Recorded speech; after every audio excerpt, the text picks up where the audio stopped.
But let's see. Here we go.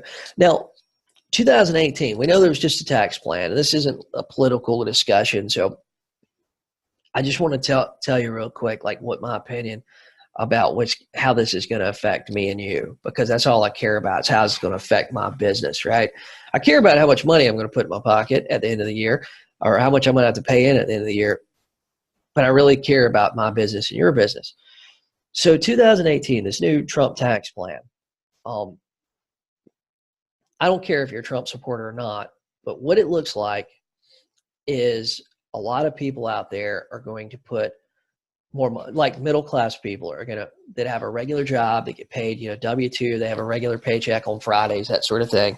It looks like they're going to put more money in their pocket.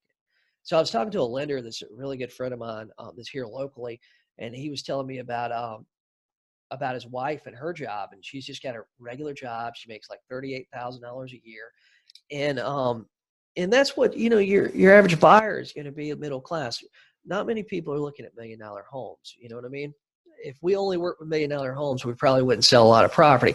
But most of our buyers out there are going to be that middle class that just makes an average living. She makes $38,000 a year, and when he figured it up, it looks like she's probably going to take home about $300 to $350 more a month. Okay.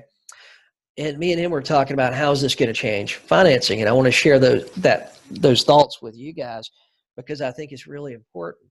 And you guys that are working with buyers, I think it's even more important for you guys and your buyer lead generation, because some of those people that say 60 days ago, 90 days ago, that could not buy a house because their debt income ratio was too high, those people have more expendable income now since this tax plan is passed. So, and some of them, like, lots of times we take for granted like $200 or $300, especially if you're working in the real estate industry, you're not getting like a regular paycheck and stuff like that. $200 or $300, $400 for the general public out there. You got a husband and wife that are now taking home an extra $500 a month that have been renting a place for $800 a month.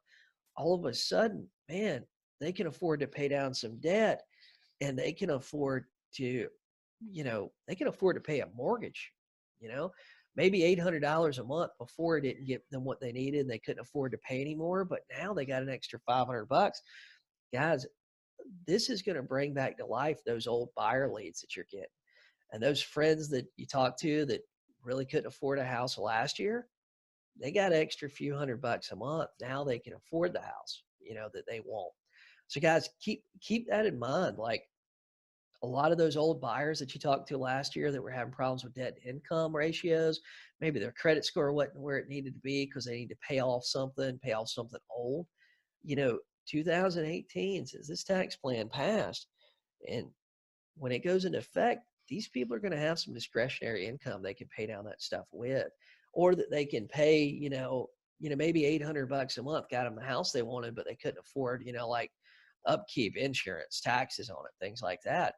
Now they can. So guys, keep that in mind. Like, this is going to be big. And I'm going to tell you guys that are going after, that are really working hard on getting listings. Guys, this tax plan, this little bit of extra discretionary income, this is going to put more pressure on inventory out there. So it is more important now than ever to go out there and list more property, because there's going to be more buyers. This extra few $100 a month is going to open up the market to a lot more buyers that maybe they were priced out. This is the thing, people that got priced out 6 months ago in the market, all of a sudden now they can afford to spend a couple $100 more on a mortgage. Guys, this is going to drive prices up more, I believe. I think it's going to drive prices up more. And it's going to create more demand on inventory and more pressure on inventory. And we need to be prepared for this, right? And the way to get really prepared for it is to have a solid follow-up plan for those old buyers that you had coming through that couldn't get qualified, or maybe they couldn't afford something 6 months ago, but now they got extra money. And these sellers that want a little bit more money for their property than what you really think you can get for it, guys, their property is going to be worth that 90 days from now. That's my prediction, and it's just my opinion, and I think that we need to prepare for it. And this is the first chance I've really had to talk about it with my group coaching people. But this is going to be like that person. I've said this before. I said this last year, but this year I think it's even more important. That person that say their house is worth 150, but to get out of it and get them what they need like 165 or 169. And their motivation level on a scale from 1 to 10 is like a 6 or 7. You need to list that house at 169, because even though that looks overpriced today, 3 months from now, that's going to be a good deal. Especially, we have we have a couple things happening. We have the tax filings coming, right? People's going to be able to file their taxes another 30 days from now. So if they're a little bit short on a down payment, a little bit short of paying something off, a little bit short on whatever they needed, they're going to have extra money. Okay. And then they're going to have extra money just through the whole tax plan monthly. So we need to work as hard as we can to get as many listings and build that inventory, as much listing inventory as we possibly can. So